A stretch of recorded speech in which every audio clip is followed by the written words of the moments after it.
What up, everybody? Oh, that feels a little too bright, maybe. There we go. All right.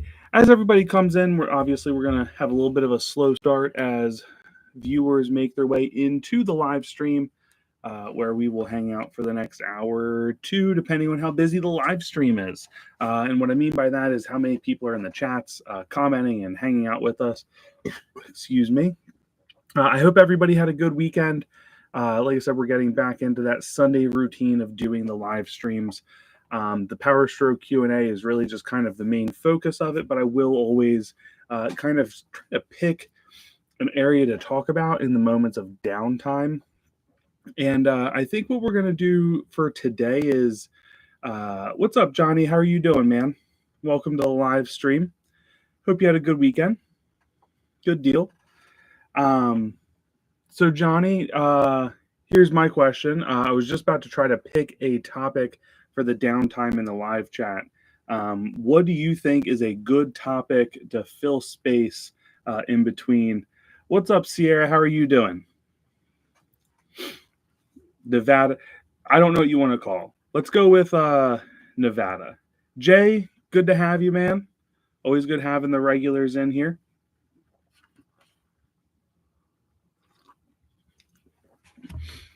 So we have not picked. I'm going to kind of have you guys help me pick the topic. What do you think the topic should be for background when the live chat is not asking questions or is not busy for me to kind of go on and kind of answer those things? So I'm looking for a good Powerstroke related topic to kind of fill spaces in.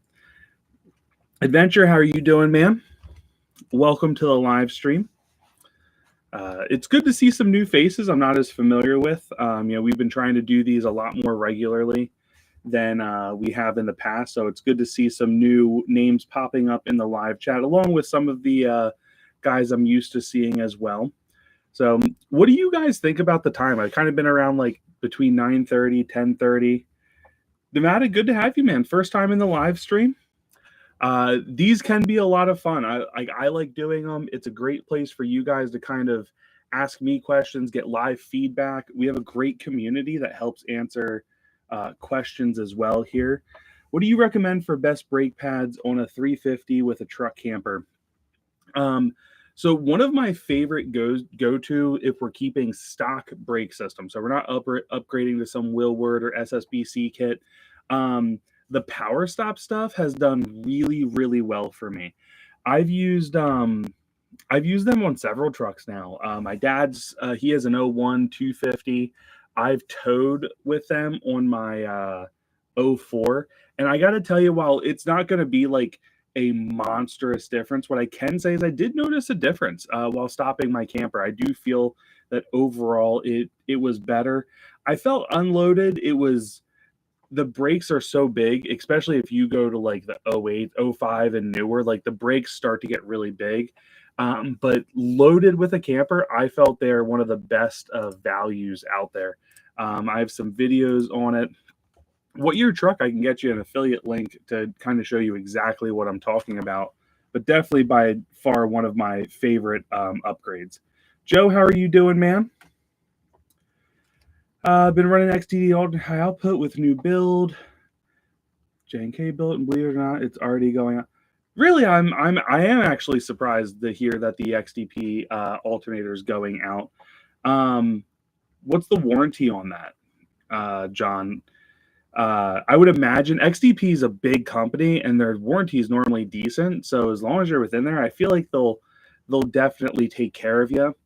I think there's a good chance you probably will benefit from one of the videos I do. Hopefully when the weather, get a couple warm days here and start messing with my my wiring kit for the 6-liter, where we're going to reground, add some power wires. I think you'll benefit from that a fair amount. I think you need to drop the fuel tank, replace pickup. Yep. Lift pump, tips on best way to get that done. Thanks. So I have a sump on my 6-liter.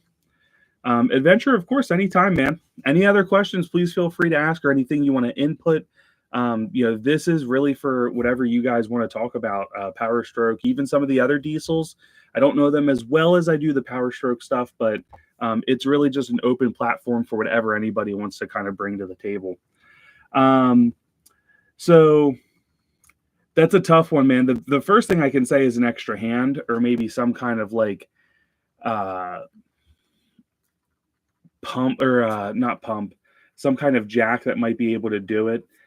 So the sump is, it's not hard.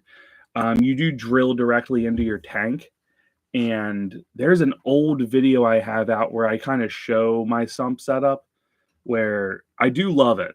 I'm not putting one in my 6.7, but I love my sump setup in my 6-liter.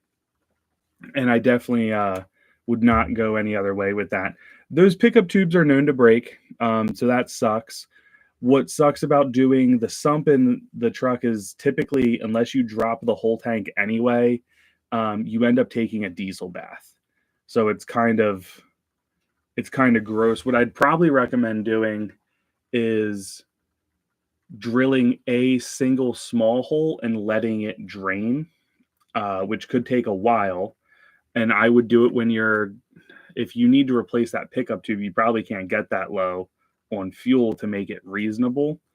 But finding a way to get it out would be your best bet. However, I know that some techs just literally take a diesel bath when they do it, drill a big hole, let it all drain out into a bucket or the best they can catch it, and go from there.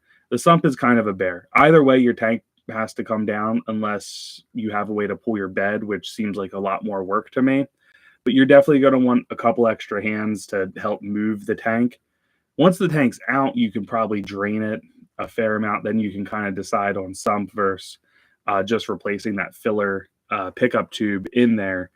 But either way, it's a little bit of a job, man.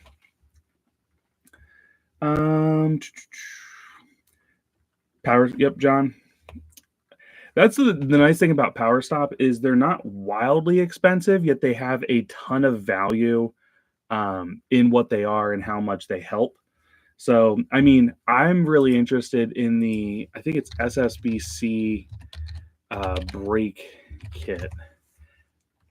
Yeah, they have some cool caliper kits. Some are meant to be like a factory replacement upgrade. Some are like full on different. They're cool.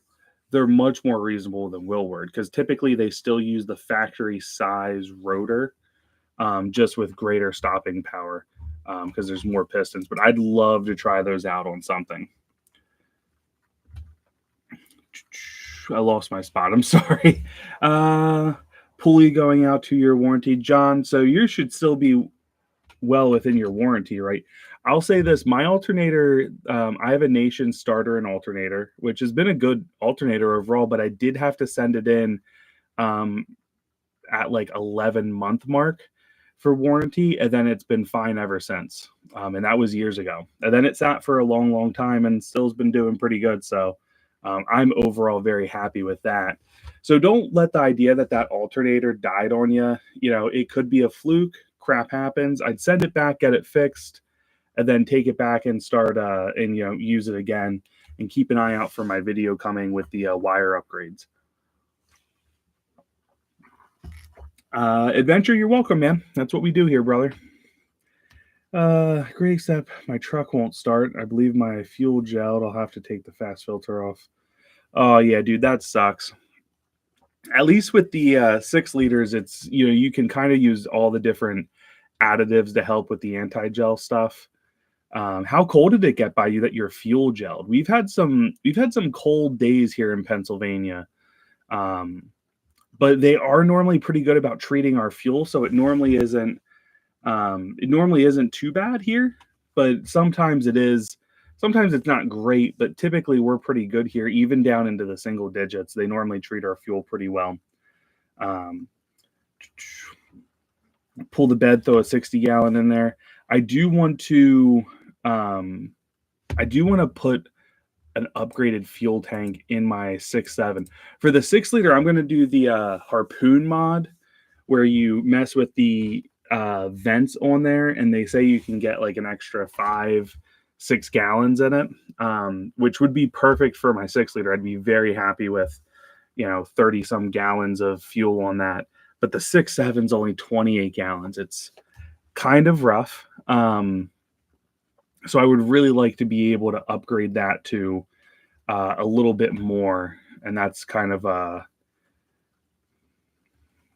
Adventure, nice. Adventure, if you ever need any affiliate links or anything for those, if you shop on Amazon, I'm happy to send them to you. And the channel does get a little kickback, but it all goes into continuing to make content. So, but let me know. I'm happy to always get you guys stuff like that. But you're gonna love the Powerstroke pads. Like I said, I tend to put that on everything when I'm replacing them. That tends to be my go-to for a lot of stuff. But anyway, Greg, yeah, on the 6 liter, I'm going to do the harpoon mod, which is really just messing with like it's a free little setup. Other than my time to do, so it would be interesting to see if I could get like 35. I think 35 is, I don't think I've ever heard of that. I think 34 is the most I've ever heard of it getting in there. So, which would be perfect. But for the 6.7, I want to go like 55 to 60 gallon fuel tank would be perfect, I think. Curious about your recommendations for a good tune. I've used 2 of Blessed Performances. Jay, so how are the Blessed Performance tunes treating you? They are a sponsor, and they will probably be one of my next tunes to review. I believe it's McMichael's right now is really popular. I'm trying to quick look him up. Gearhead is always a good one. Innovative Diesel ID Speed Shop. I've reviewed their tunes before. Total Diesel Performance. Here's one I haven't heard of before. Excuse me. I wonder if someone's tuning for them.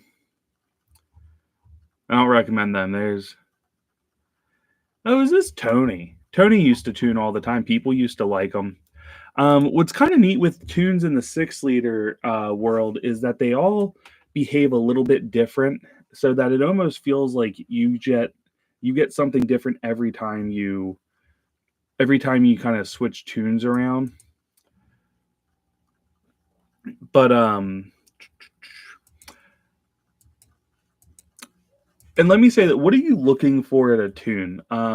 Because I think that does play a role of it. Like Gearhead has a reputation for being kind of on the mild side. Like if you're looking for something really hot, they tend to be mild. I'd probably go Innovative Diesel for that one. Though Gearhead is also has a really good reputation as well for their tuning. Warren, when they were still making tunes, I used to really like. They don't make tunes anymore. I don't really know what all happened with that. But I love Warren's tunes, but they're again not around anymore. I would probably go I think it's McMichael's or McMichael's, Gearhead, or Innovative Diesel would be my next 3 ones. I'm not as familiar with McMichael's or McMahon, whatever his name is. I got to look it up because I do want to review the tunes because they kind of have caused a lot of noise lately. For years, I would probably recommend Gearhead. Innovative Diesel shifting. I just saw your shifting comment. Innovative Diesel shifting when I ran them before. Now, this was a long time ago. I didn't love for daily driving. It held gears really hard. It didn't want to drop down a whole lot. But yeah, go Gearhead. That would be my next recommendation. I have no affiliation to them. I haven't reviewed them. I've just listened to a lot of comments from them for a long time, and people do like them. Let's see here. I haven't made any. So I haven't bought any of my own t-shirts in a while. There's a "You're a Fickum Hater" is on there, and I have a "Beep Your Hybrid" shirt just because I thought that was funny. So those are not necessarily appropriate for a lot of people, but those were two shirts I have up there. Um, so I don't think I have anything super new other than those. I really need to sit down and come. What I want to do is I would like to get somebody to design a couple shirts for me. I want something that has like a graphical picture of like the trucks on them. That's kind of like an outline. I would really like something to that effect. I'd like to do another one that has like more of a cartoon look of the truck on the back, and maybe like a small um, the SOB with 6 Obros under it and like established in. I got to look up the date that I actually started posting videos, but I'd like to. It's roughly like 7 years ago. I'd like to do something like that in the near future. So I have some ideas. I just haven't sat down and done them lately. So I'm also open to ideas for shirts. I mean, the "You're a Fickum Hater" T-shirt came from, I believe it was Mongoose. Some of you guys will recognize that name who have been hanging out on the channel for a long time. Uh,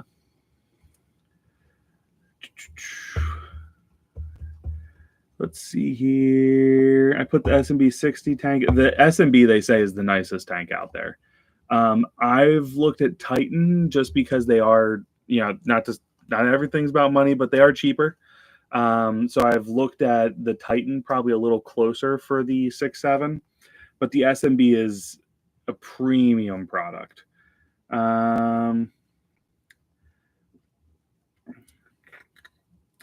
Just looking for good shift points and EGTs. I try Gearhead, man. They have a good reputation for stuff like that. That's kind of where I would go.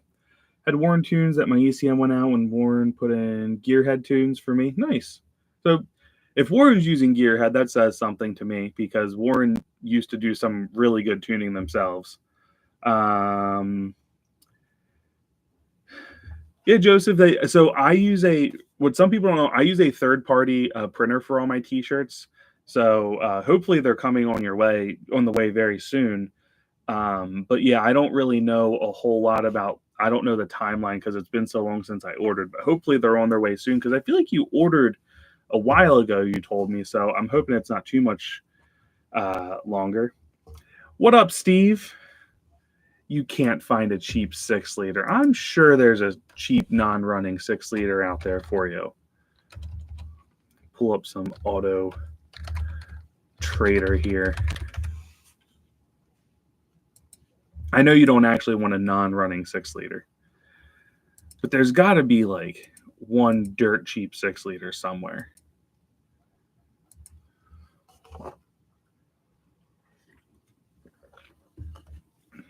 Well, I found a 2024 250 Lariat for $108,000.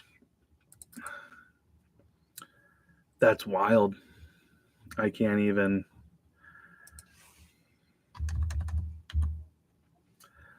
All right, let's see here. I'm looking for you real quick.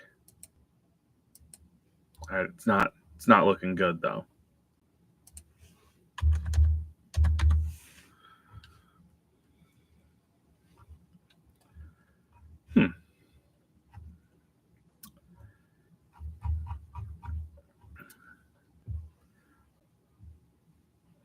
Yeah, no. Good. It's barely turning anything up.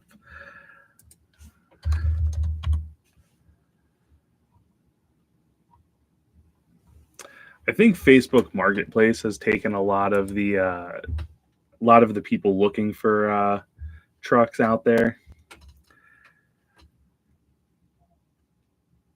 Palace? I don't know how to say. What's your actual name? Because I can't pronounce that one.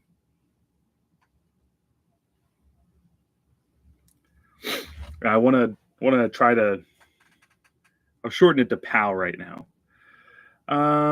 Dirt cheap with no rust and no dents. That's going to be kind of hard. No worries. Just love to wear them at work. All Chevy guys there. Oh, I'm sure all the I'm sure all the Chevy guys there love to hate on 6-liter stuff.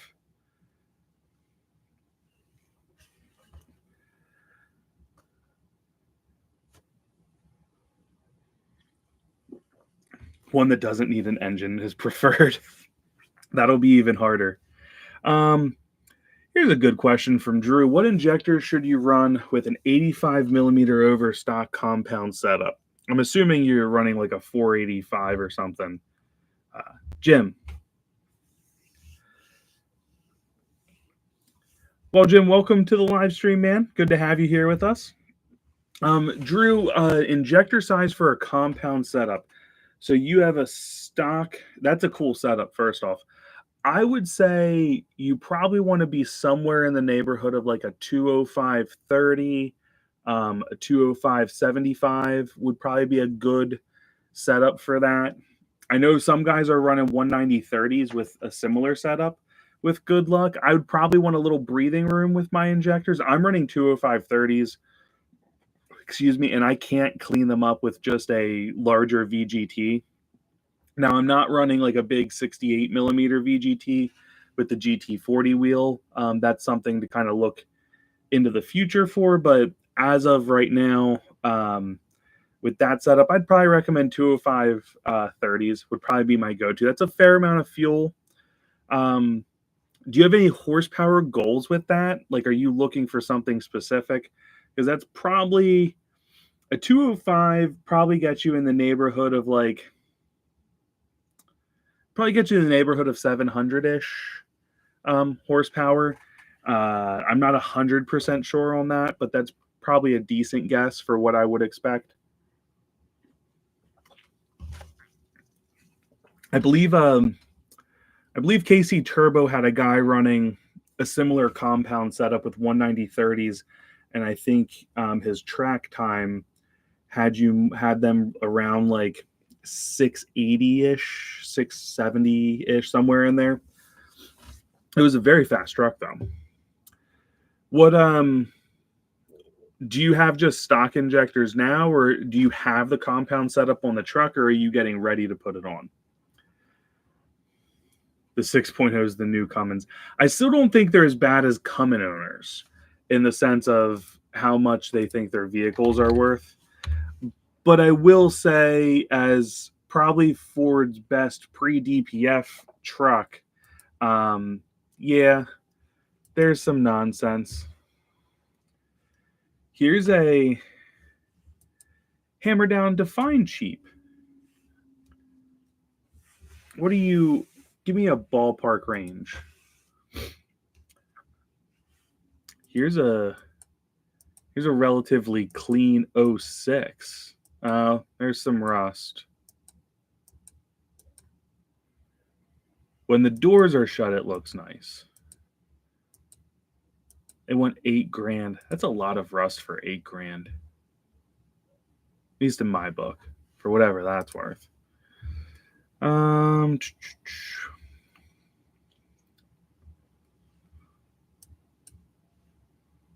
That's a gas job. That's a shame. 3,500. If that was diesel, that'd be your bet.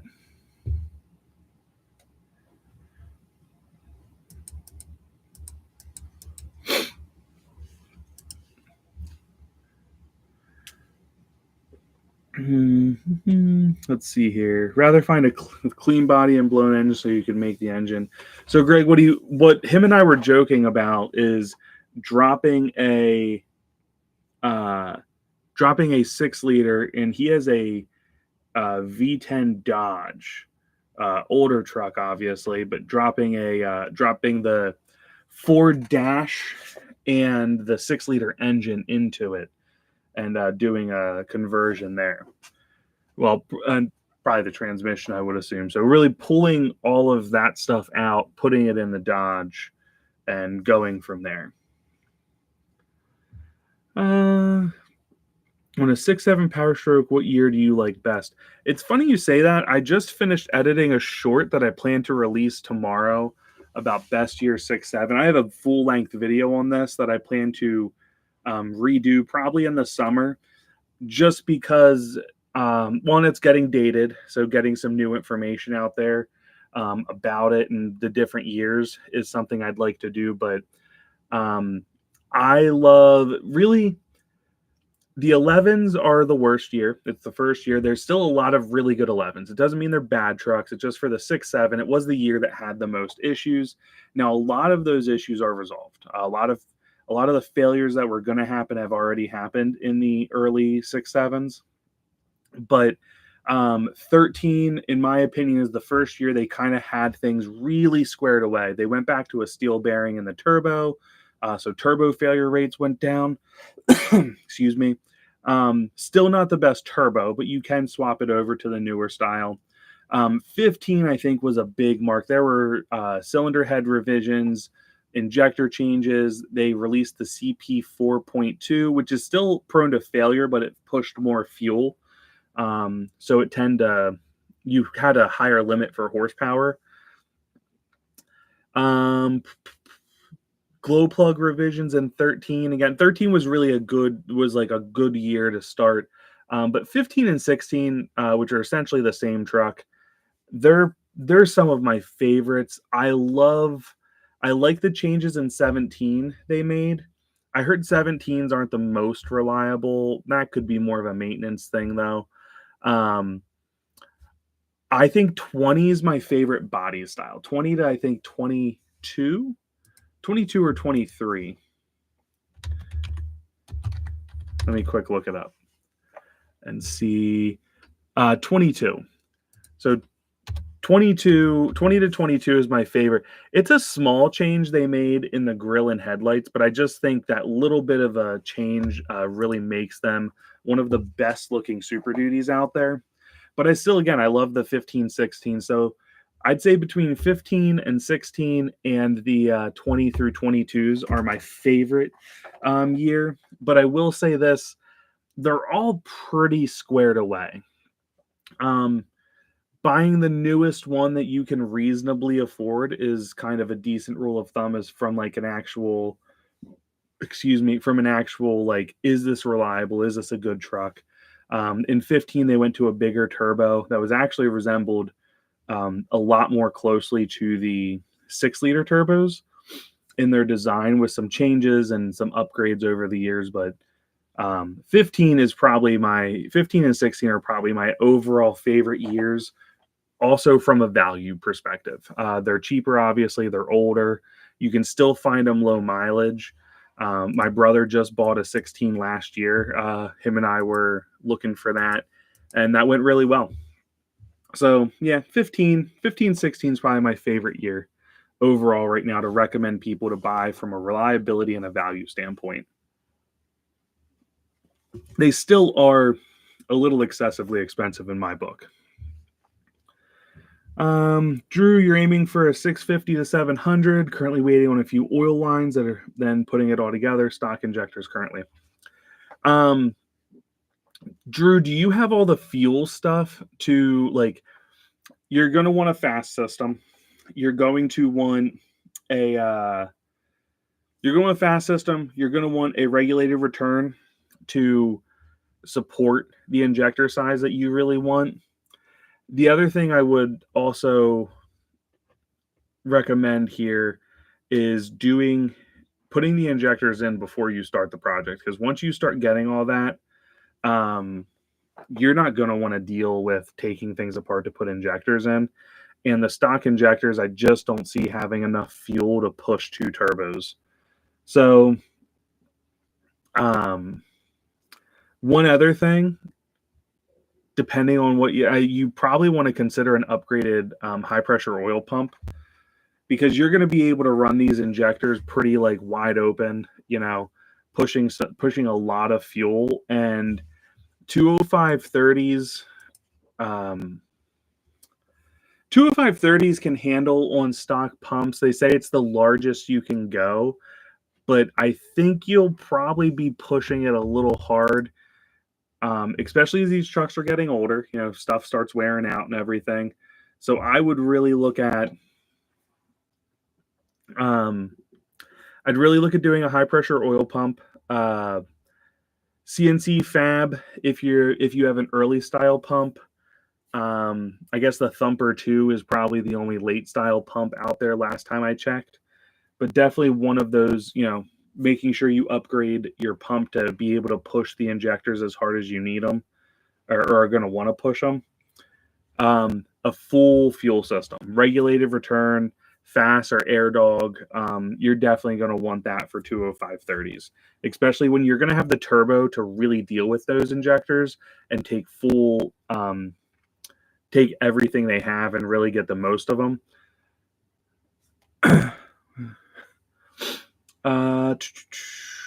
Yeah, I think that's it for that. Mongoose, what's up, man? How are you doing?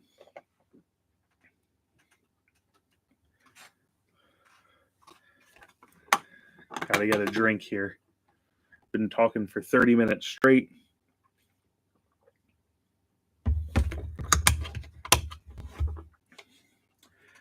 $650. I'm praying for $350. Greg, with a good tune, they'll do more than $350, my man. So you unless you don't have the fuel pressure to drive it, you're definitely going to be fine with that. Where can you buy bigger injectors? Warren Diesel or Holder is who I recommend for bigger injectors. They'll take. I will say this: when buying them, only buy the premium injectors. Don't get the reman stuff. You're gonna have issues. Full Force Diesel does make injectors as well. I don't have any experience with them to know how good they are, but they do make injectors that I think are worthwhile considering as well. I don't know if they're cheaper or not, but those are the three options out there. Full Force does not have a premium. They just have their injectors. They're made from Alliant Power remand injectors, so that's kind of what you have there. I will say the thing I dislike about some of the Full Force Diesel is they do not necessarily always like a smaller nozzle. So 2-year unlimited mile warranty, not a bad warranty. So here on their 190s, you get a 75 or a 100% nozzle. Which if you're running a VGT turbo, unless you're talking a big one, isn't going to work super great. I don't know if they go bigger than 190s. They might stop there. 190s is a great size. I disagree with the 75% nozzle because if you put a 30% on there, you can get a lot of great performance and still tow. You can spec that with a reasonable turbo and still tow with it. You probably can't hold an all-out fuel tune, full fuel tune as they say. But you can do you can do a lot of it and still be able to tow, and that's one of those things I really like about that size. Wear the truck out before we wear out. That's right, Greg. At the store shopping, Total Wine. Are you just at a wine store, Mongoose? Thank you, definitely for keep you posted. Drew, you do the same, man. Any questions? You don't have to wait for a live stream, although we've been doing them weekly here lately. But any video that comes out, please feel free to comment. Hit me up on Instagram. My Instagram is a little different. I just dropped it down there. It has an H before the bros because 60 bros, how I have it on my YouTube, was taken. I did reach out to them to try to get it from them, and they just never responded. But oddly enough, it was another group of brothers with 6 liters. Josh's name apparently was common. $4,000, 04 250 crew cab, has a bent push rod. If it's only a bent push rod, it's not an awful fix. Problem is, a lot of times they got a lot more. Typically, push rods can bend for a reason. It's not normally a good one. I would love to, I mean, obviously not anytime soon, but it would be neat to take a truck like that and just start tearing it down, putting stuff back together, and get it running again. I don't have the space nor the time right now for such a project, but man, I would love to have something like that at some point. Mongoose, I refuse to believe you are an alcoholic, especially since you're such a good supporter of my channel. And we don't judge here on 60 Bros. We're as close to a judgment-free zone as you get, unless you drive Chevy or Dodge products.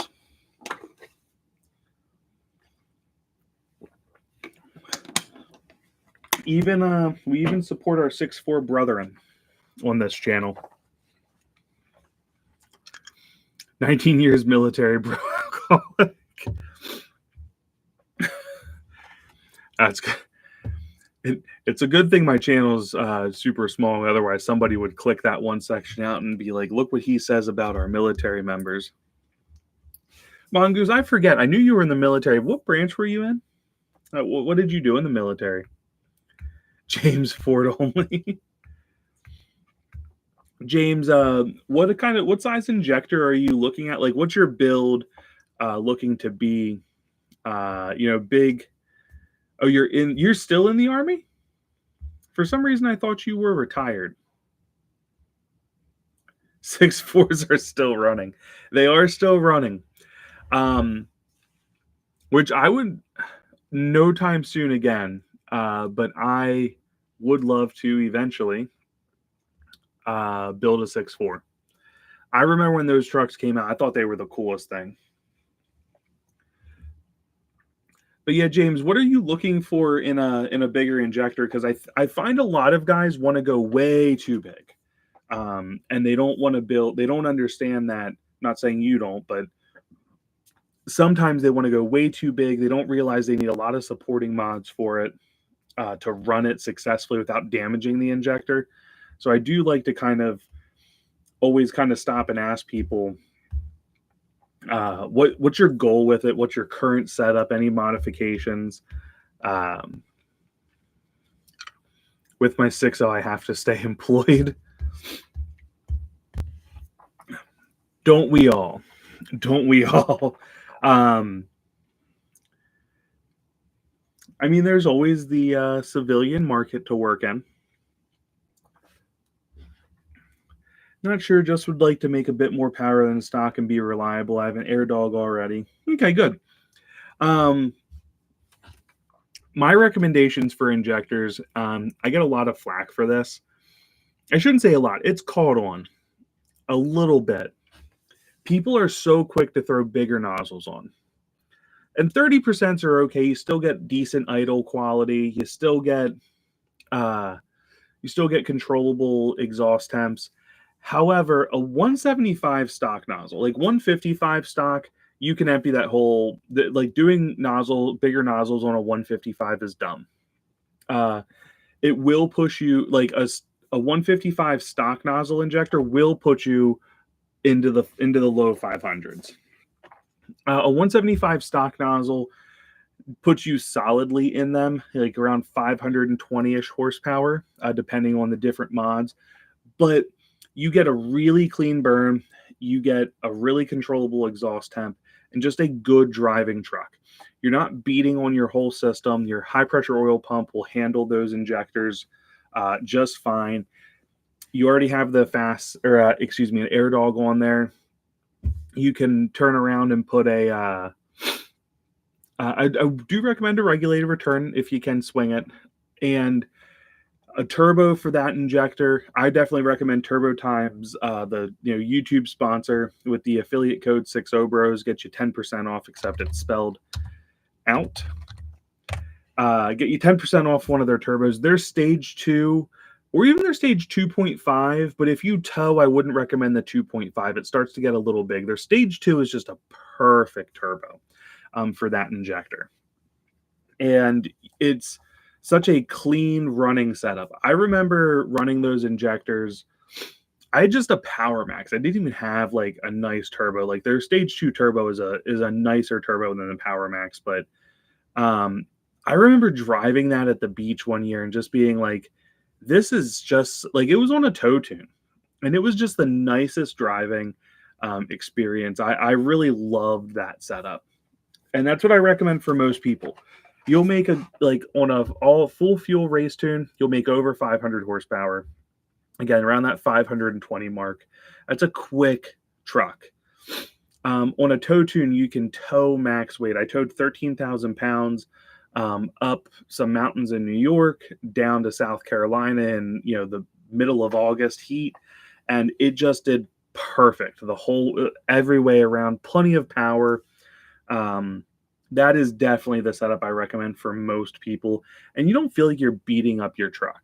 You're not feeling like you're destroying it as you go. You start getting over that and you start realizing like you're being hard on it. Like right now, I'm being hard on my truck with the 205/30s. I'm running Turbo Time stage 2.5 right now. It is a lot. It definitely is a lot. But I do love it.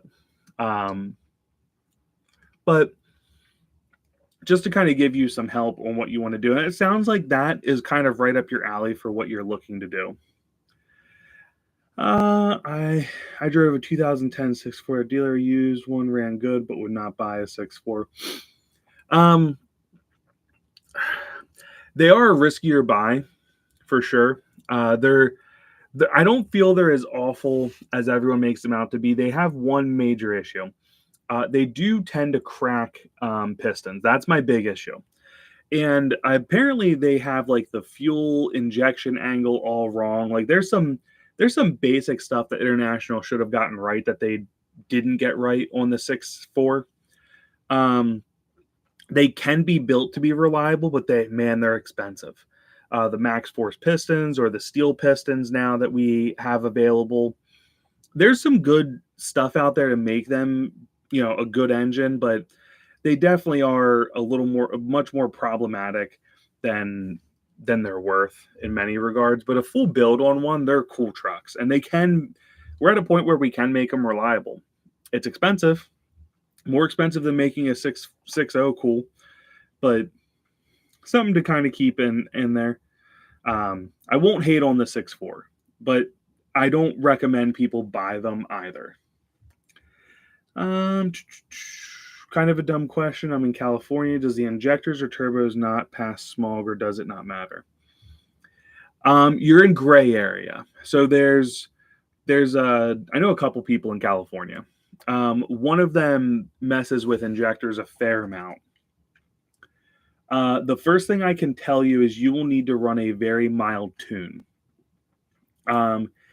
And so what he told me is that his local guy really cares about,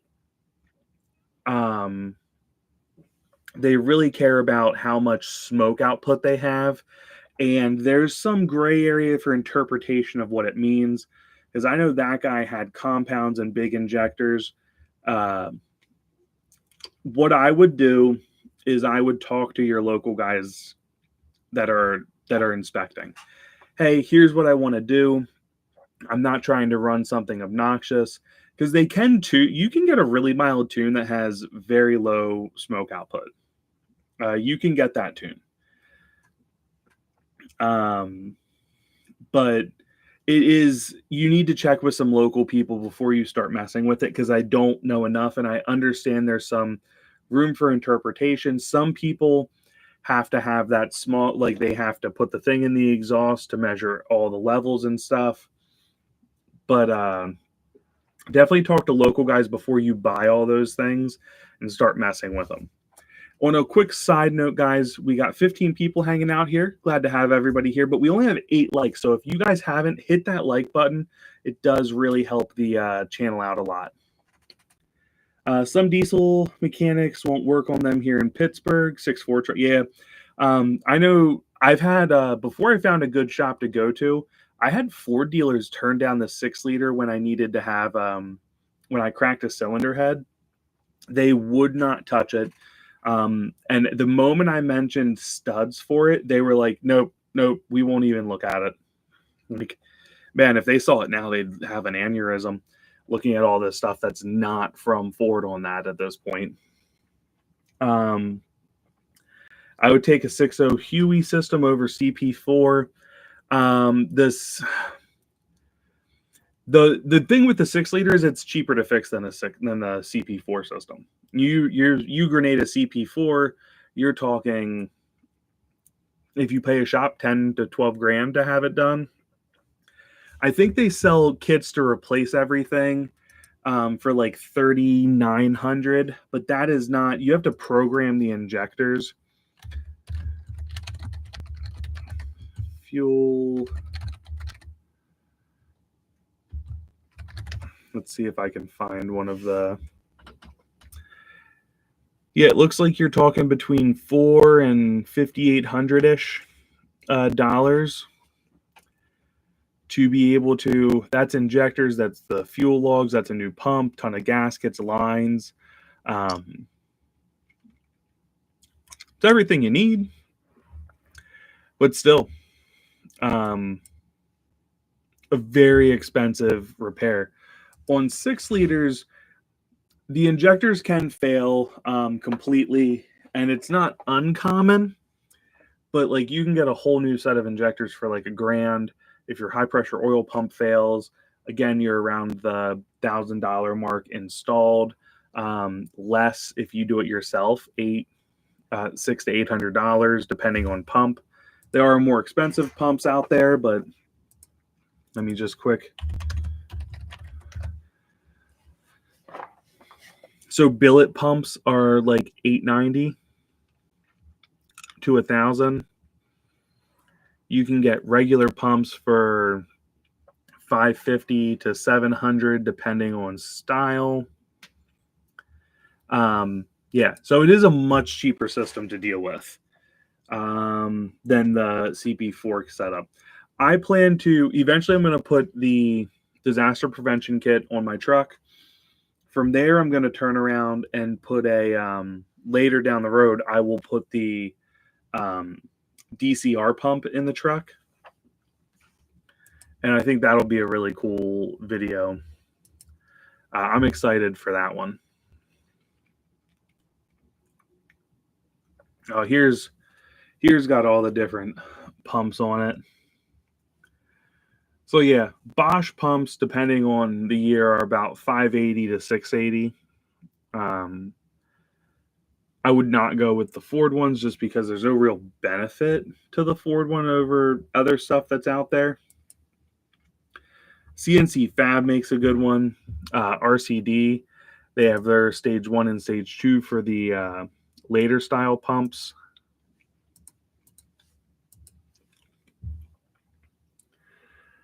The factory smoke tune with shitty. I got the factory smoke tune with shitty gas mileage. I'm not familiar with that one. I will say this: I would definitely turn around and get a good update with some custom tunes and go from there. Yeah, that's definitely what I would recommend. Go get a good custom tune, Greg, if you haven't already. They really do change the way the trucks drive significantly. And you don't need to have, like, I ran a 40 horsepower tow tune, super mild, on my truck for like 6 or 7 years, no issues. Had a cracked cylinder head, which is common on 6 liters. You know, it wasn't because I was driving some crazy tune. But that's really what I would go with. I mean, heck, Gearhead, let me pull up their tuning. I believe they have just transmission only tunes where they don't really add any fuel. Excuse me. My internet's not loving me right now for some reason. Or Gearhead website is not great. Nah, Gearhead's website's not great.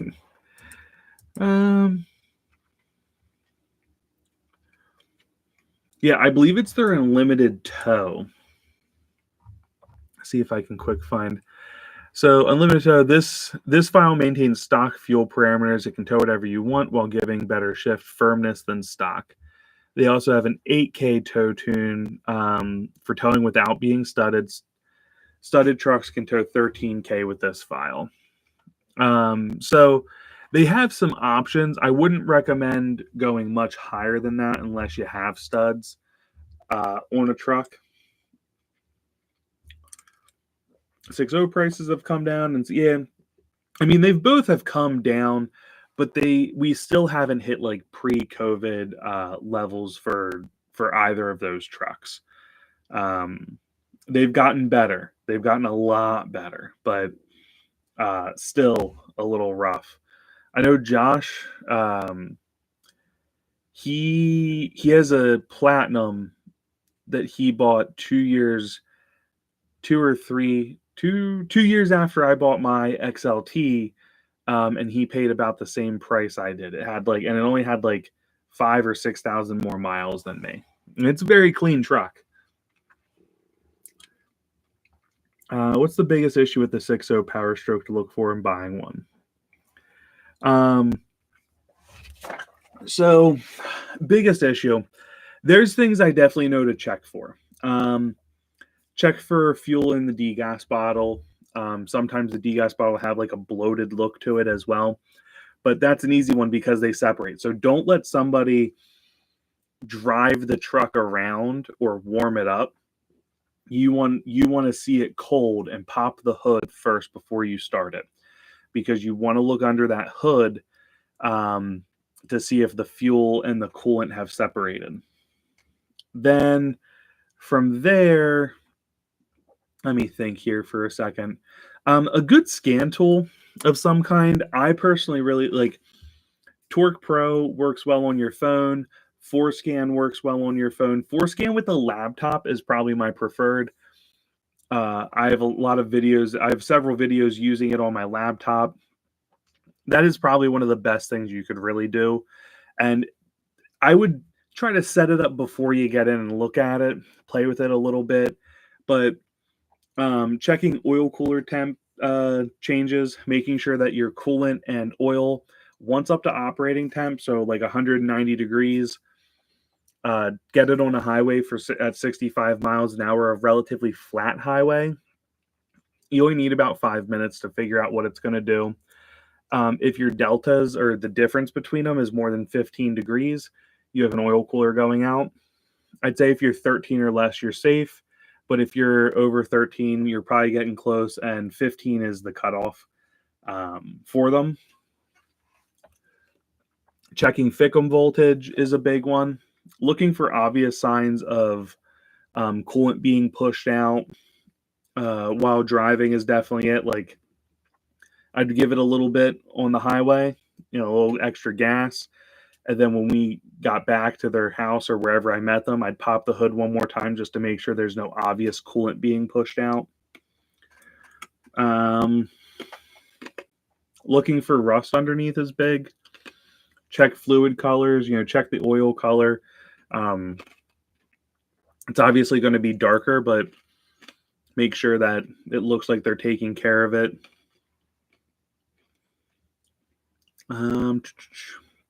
Same with transmission fluid. Check that. Make sure it's not burn up transmission happening. I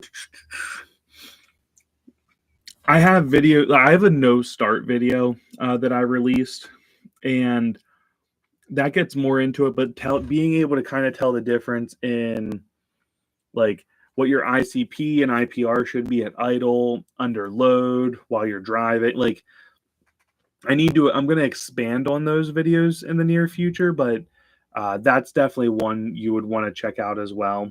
With Forescan, it'll also read all the different modules on the truck and be able to tell you any error codes. So, it might only look like there's one or two, or it might look like the truck is clean. You put in Forescan and all of a sudden you're like, there's 8 other error codes happening that I need to look at with this truck before I can deal with it all. So I think that is probably most of what it is. When you switch from Warren to gearhead tunes, I did notice a difference, but I'm very happy with the gearhead. Did you like the Warren tunes better? Buying a 6.0 redone and studded, what would it cost? Oh, that's tough, man. I truthfully don't, in my opinion, having a redone engine doesn't add a whole lot of value to the truck. That's just my personal opinion. I'm quick looking up like what a top end kit runs on these. I think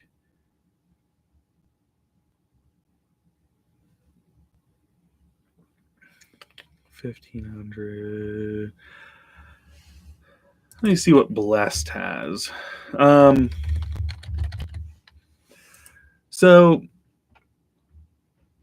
yeah, you would want to, like, you're probably talking of loosely like a $10,000 job that took place. But if you have a bad engine, your truck's kind of not worth anything. That's a Cummins thing. I don't care about Cummins stuff. I care about 6-liter stuff. Where's one of your package deals? Here we go.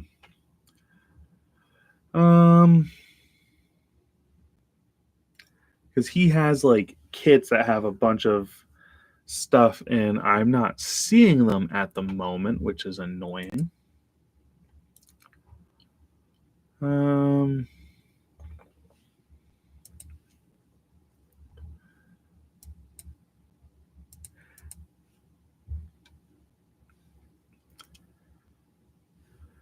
Stage 1.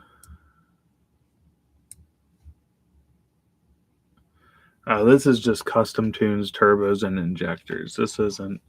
Anyway, let's say it's loosely 2,500 to $5,000 in stuff. Typically, probably about $5,000 to $6,000 in labor is what that would cost.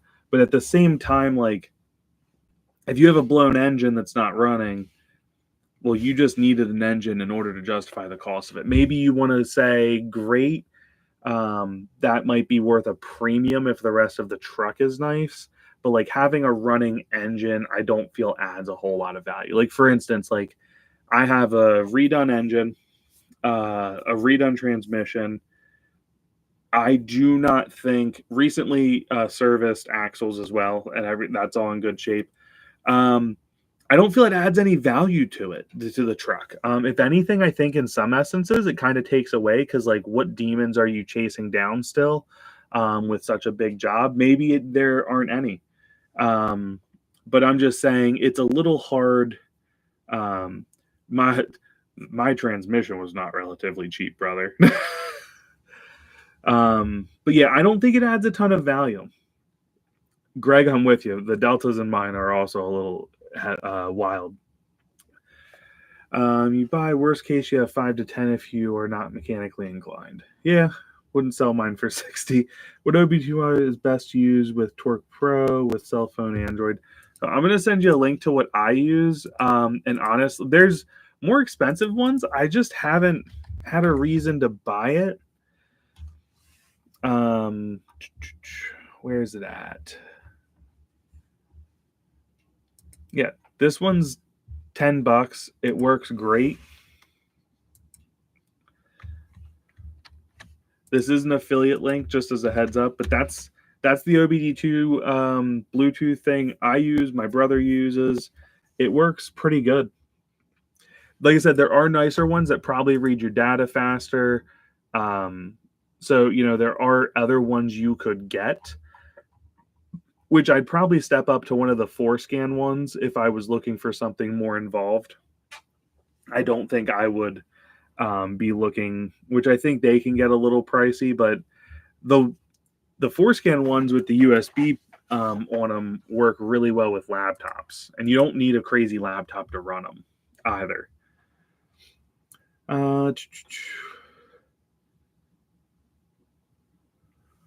Trans is relatively. Joe, if you could, would you go back to the Warren tunes, or you're pretty happy with Gearhead? I'm just curious. I don't. I mean, I haven't run Gearhead yet. I do plan to in the future.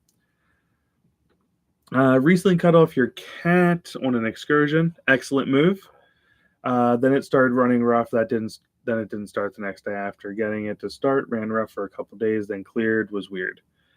And a low boost that went away. So now I hear my turbo barking. It probably needs a cleaning.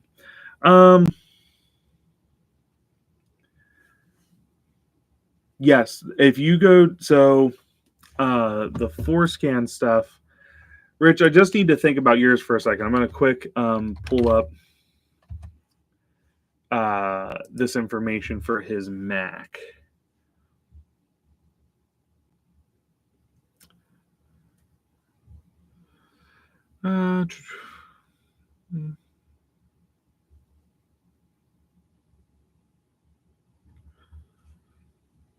Did they get rid of Mac support? Forescan for iOS. I lied. They don't have support for Macs. They have Forescan Lite for Android and for iOS. Forescan for Windows, which is again what I use. So let me.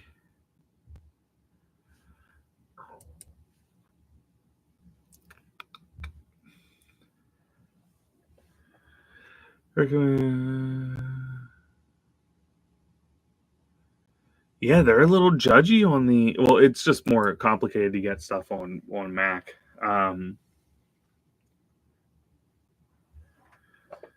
Joe, yes, you can run it on a tablet, either an Apple or an Android. You have to go to their website to download, though.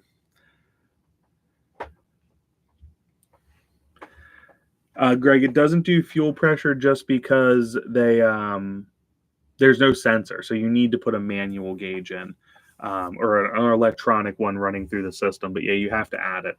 Rich, so I don't think maybe cutting it off, like it would give, because it would drop back pressure. Did you weld like a pipe in there in its place, or just right off the down pipe and it sits? I did that to a guy's truck when we were trying to work through an issue, and it didn't give any negative side effects when I took his cat off. Again, I was really doing it to try to determine like if there was another issue that needed to be addressed, but there was not, fortunately. But so that shouldn't be an issue. You might have something else going. What's weird about 05 6 liters is they typically didn't have a MAP sensor, or a MAF sensor, mass airflow. They ran like a temperature sensor in the intake, so I know they can be a little finicky. But that shouldn't have caused a no start or a hard start. That should be something else, because essentially at that point you just need compression, you need fuel. There's some other things I have a video on, but cam and crank sync, Fickum sync. Your truck needs to build, like, I would definitely data log a hard start, and that'll tell you a lot more about it. I think it just happened to coincide with when you did that, but that shouldn't have caused any kind of hard start. It shouldn't have caused any kind of rough running. Maybe a little bit of surging with the 05 setup that Ford did, but even then, I don't think that should really do much in that way, other than you're dropping boost a lot faster. But that surging happens when there's an imbalance between the two. So like really getting on the throttle hard and then letting out abruptly will cause surging, and that's where we get that turbo bark from.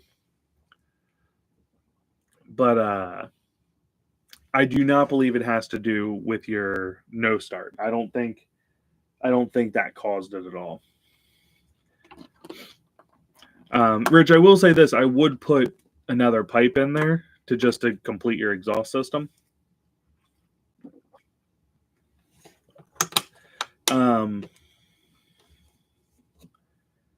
But it shouldn't have caused that. Something else is going on with your truck between running a rough running, either a sensor or something to that effect is the issue. But definitely, it's not related to what you did. Greg, now you're talking my language. Greg, I have a feeling you'll like the tune reviews that I do when I really get on the throttle.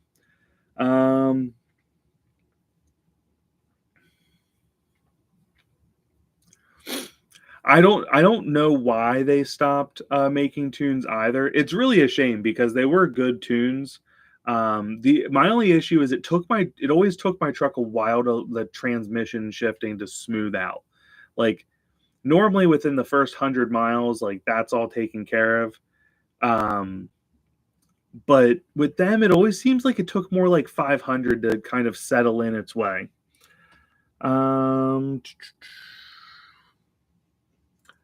Mongoose, you could be right. His is an 05. It's not likely a high pressure oil pump in that year. It's more likely it's a sensor or a high pressure oil leak. What doesn't make sense is it started up then. The sensor makes more sense to me. Because that would cause more of a rough start.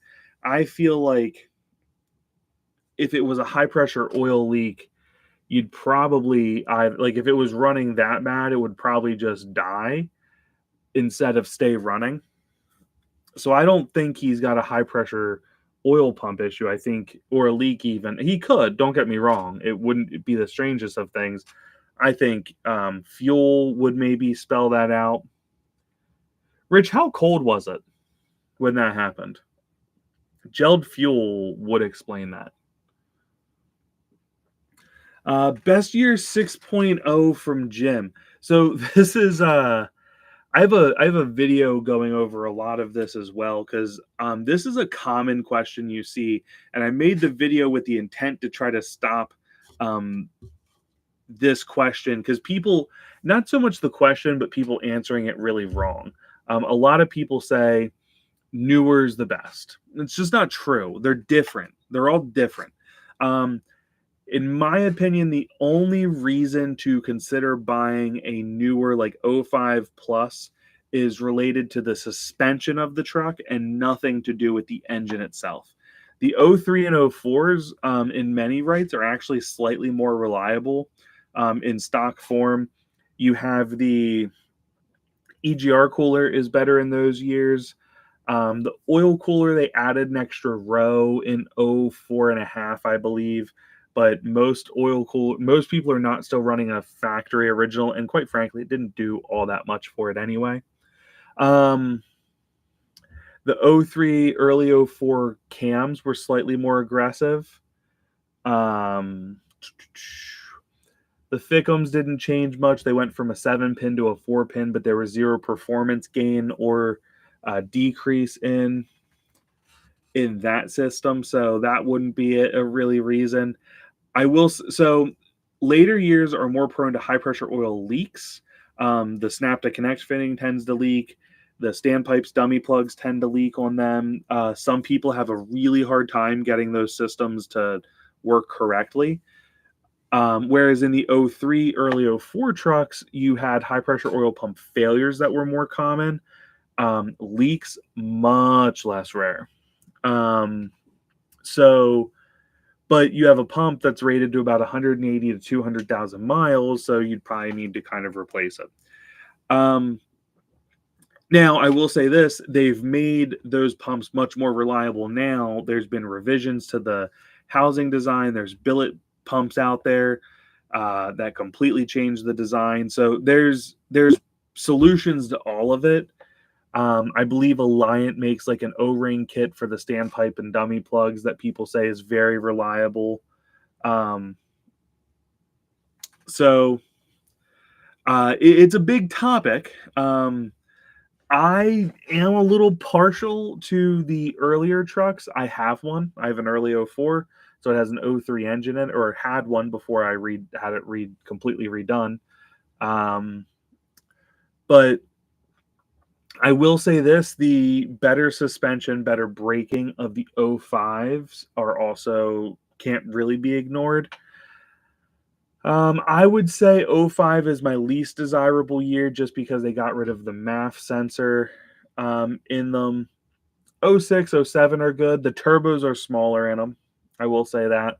Not in stock form, all you notice is that the turbo's quieter and you get better, it spools up faster. The earlier years were louder and technically were a little better up top, a little more laggy down low. Not like a major difference. Like it'd be hard to tell a difference with a decent mild toe tune in. They can really tune a lot of that lag out of them with the earlier ones.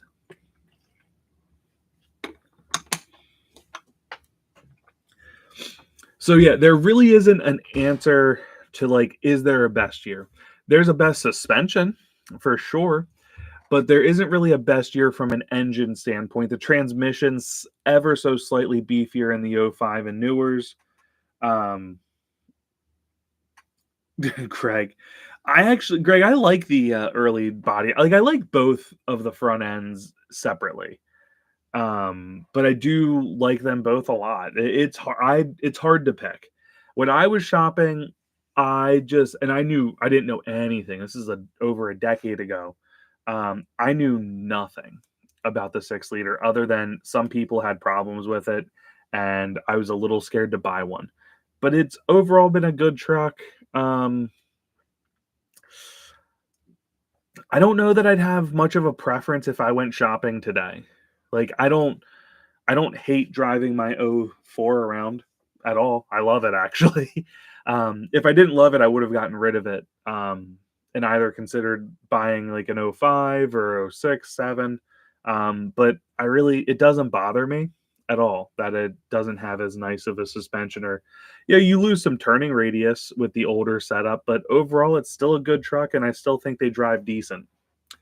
Crankcase vent shouldn't cause a nose start, even if it's completely clogged. It would probably cause oil leaks if that's the case. Don't get me wrong, but it shouldn't cause a nose start. I'm gonna get tuned up one of these days. You live in Arizona. It's been around the mid 60s, about 40. Okay, so it's definitely not gelling. Diesel fuel doesn't gel at 40 degrees. Or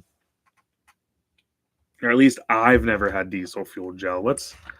I was about to look that up on my phone. I forgot I have a whole computer. Diesel fuel gels at what temp?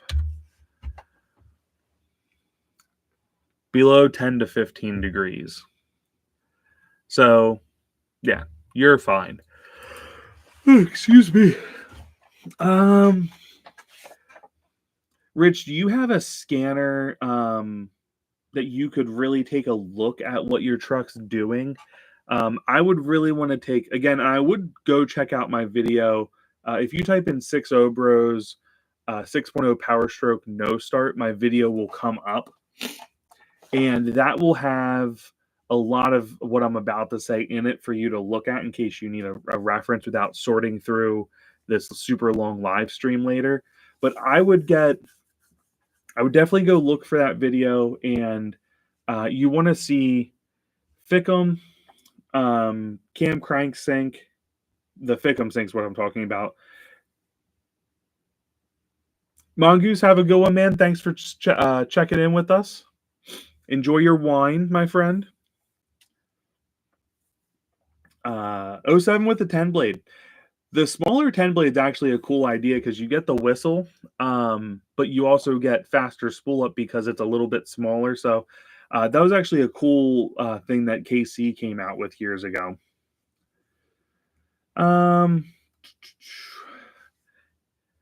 sync, cam crank sync. I would want to see ICP measured in voltage and IPR percentage while cranking. Fickum voltage as well, and then I would double at some point verify fuel pressure and see if that's it. But likely in one of those areas is causing what you're dealing with. A Fickum can do that. ICP being goofy can definitely do that. If it's reading wrong, that'll throw things off. But you need to start looking at those things to be able to really get in.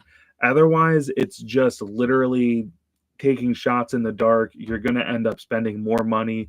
I would take the time and start looking at those parameters. Then message me back and let me know what they are, and I'll definitely help you kind of try to sort through where you should be navigating some of that. To help hopefully prevent you from wasting money. You answered my question. My friend had an 04 350 with 80,000 miles. All he did to it was an EGR delete straight piped. 10-inch lifts can be taken off, man. I can understand someone not enjoying a 10-inch lift. I think I'm going to end up putting a 4-inch on my 6-liter in the near future. I will say a part of me wouldn't mind eventually doing an 8-inch lift just because there was a time I really wanted an 8-inch lifted truck. I thought it would be the coolest thing. And I just never brought myself to doing it. King, I bet she didn't like climbing into a 10-inch lifted because I'm going to guess it probably had 40-inch tires on it. Man, what would 40-inch tires cost me?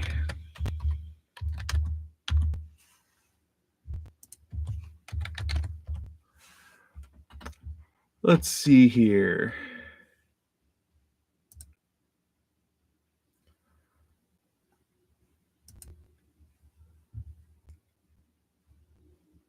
I don't want a 35. I want a 40-inch. Oh, man. Here's a Venom tire, which are known for being a little on the cheaper side. Over $800 a tire. Venom tires look cool, though. Gotta give them that. Man, that's such an expensive tire.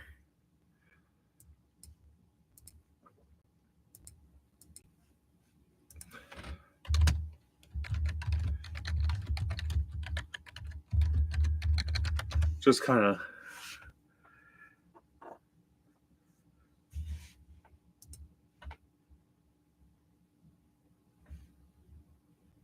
Okay, here's a custom offsets, a 40 by 13.5 by 20. This is a Gladiator X Comp all-terrain for like $1,400 out. The door. That being said, you still have to turn around and go figure out who's going to mount them up for you. But that's nuts. You're 26 by 50.5 on 40s, and they're around 1K depending on brand.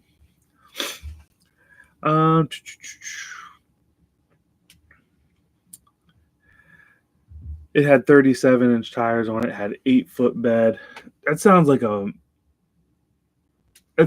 monster of a truck, man. It sounds like it would be cool. 37s. Crazy to say, 37 probably doesn't look as big as it normally would on a 10-inch lifted truck, but I bet it still looked. I bet that was actually a cool look. SCT all parameters were good.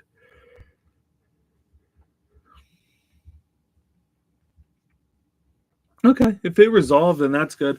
No, what you did shouldn't have affected it much. So there is a degree of like learning values that sometimes the truck go through, but it shouldn't have been anything like majorly different. So yeah, no, I don't think anything really happened there per se. At least it's running good because I was getting a little like I don't know what. But no, what you did shouldn't have caused anything major, especially like running rough. Maybe a little surging, but that should be relatively quickly resolved. I don't think what you did anything. At least the truck I did that to, it did nothing to it. Now, I do think that truck probably, potentially had a bad ECM in it in hindsight. bad ECM or bad sensors. I was never had the full opportunity to go through and check and mess with everything to kind of tell, but I think it probably had a couple goofy things with it. And I was kind of like the third guy messing with it at the time. So it's hard to really tell exactly what was or was not wrong with it. Um, so, anyway,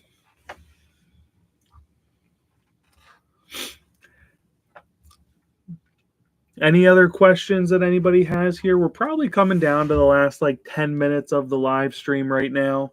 Um, yeah, again, if it picks back up, we'll go a little bit longer than that, but I do have my full-time job tomorrow. So, and it's getting late here in Pennsylvania. Oh, excuse me. And I do work day shift. So, sometimes giving it the beans works things out. Yeah, no, seriously. I know that sounds kind of dumb and people don't think, but especially with those turbos, like sometimes just really getting on them, making sure they go through their whole range of motion is super important to just make sure that they're going to run right.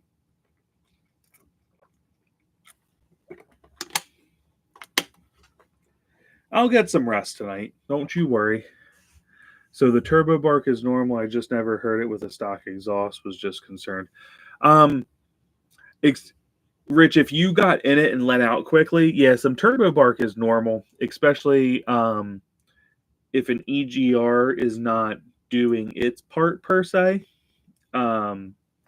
It's really important. So in factory form, what the EGR also does, people only think of it as an emissions related thing, but it also actually helps balance out drive pressure versus boost pressure.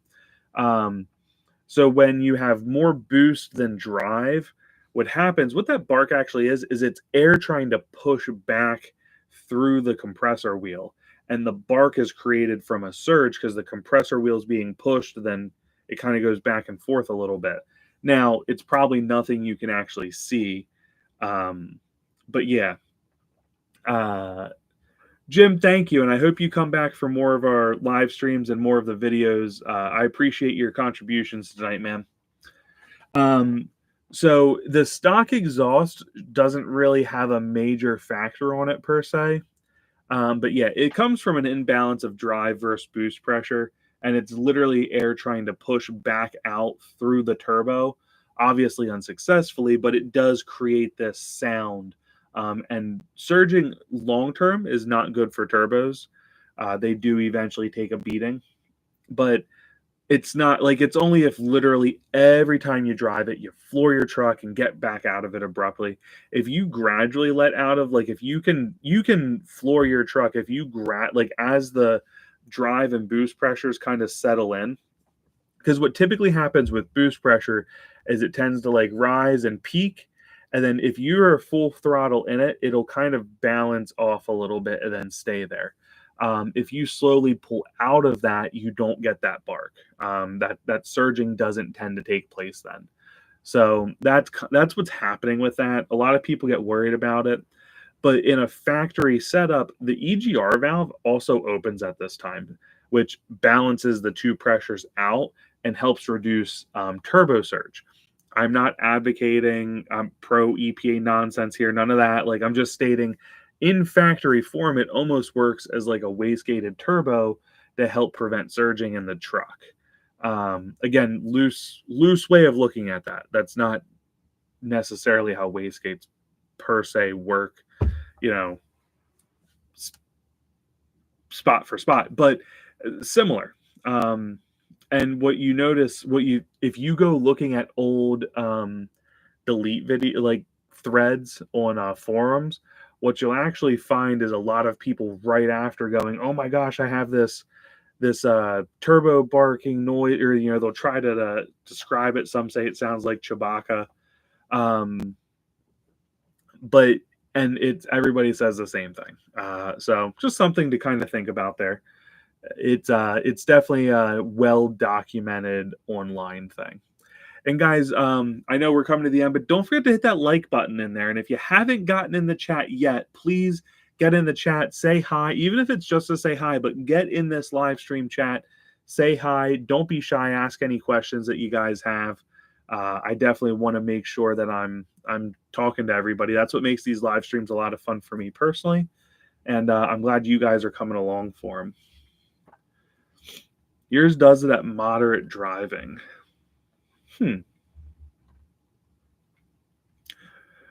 Rich, are you running any tunes in your truck right now?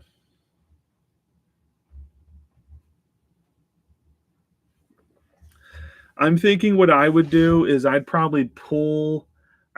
you're running a tune, I'd probably return it to stock and then re-upload the tune to the truck and see what it does. See if it doesn't kind of address it. Again, if you are deleted, you will always deal with it a little bit more. You shouldn't deal with it while you're just driving. Like if you're just moderate throttle driving, cruising on the highway or something, you shouldn't deal with it. If you get in it and out of it quick, you should. So one thing I would also try to do is slow down how fast you're letting off the throttle. If you have like a short little way and you kind of give it the beans and then let up really abruptly, that will cause it, even if you don't like full throttle it. If you do half, but you do half and then let up out of it pretty quickly, especially at low miles per hour, that can cause it as well. Thanks for the live stream tonight. As always, great knowledge share. Early start for you tomorrow, hitting the hay. Joe, good night, man. I'm not far behind you, brother. Rich, I would try to re-upload the tune and see what it does. Like maybe, even the tow tune and just see. If you don't, I will say this, custom tunes are great. Excuse me. I would definitely make sure that you have a piece of pipe welded into your exhaust, so it's not just coming right off your downpipe. That shouldn't cause anything major. Maybe it'll cause a little surging, but it shouldn't be anything major.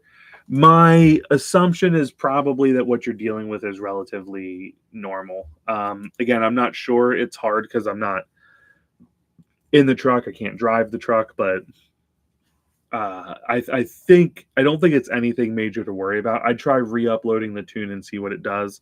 And from there, I'd probably be looking at some custom tunes. Bless Performance gives 10% discount. Use code 6OBROS. It's the same. Oh, hold on. Not that one. Needs to be an S on the end. I should know how to spell my own channel.